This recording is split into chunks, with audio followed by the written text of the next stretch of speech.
Morning, folks. It's Pastor Mike here in the study. And as I was preaching this last Sunday, we looked in Colossians chapter number 2, and we talked about Paul's warning that the enemy would not delude us. They would not take us away from the hope that is found in Jesus Christ, or water down the doctrine of who Christ is and what he's trying to accomplish. And he warns us 4 times in 4 different verses. Don't let someone delude you. Don't someone take you captive. Don't let someone disqualify you.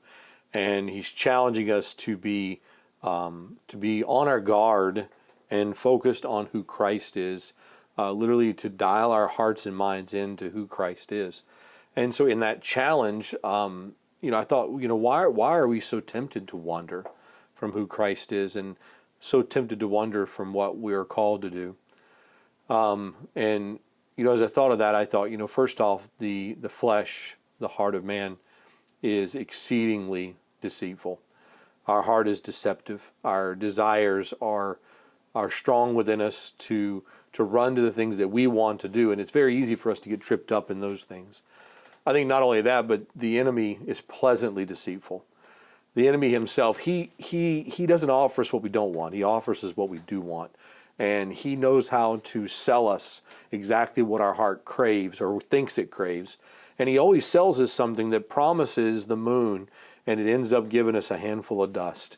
And he always gives us less than what he promises. It's not to say that there is no pleasure in sin, or there's no joy in, or not joy, but happiness or enjoyment in sin.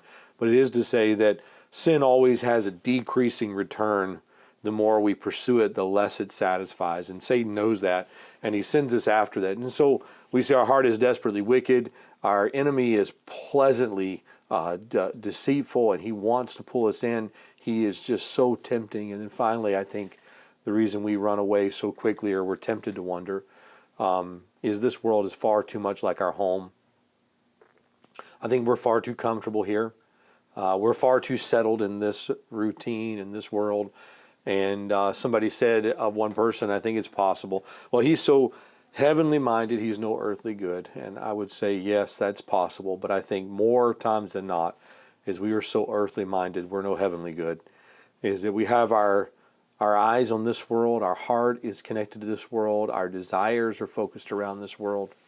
I would challenge you to look at Paul's prayers. Paul's prayers are about us understanding, of us coming to grips with what Christ has done, setting our eyes on the things that are eternal, not the things of this world. And so I would just challenge us as we walk this week, let's not be deceived. Let's not be drawn away from who Christ is, and be aware of the fact that our hearts are deceitful.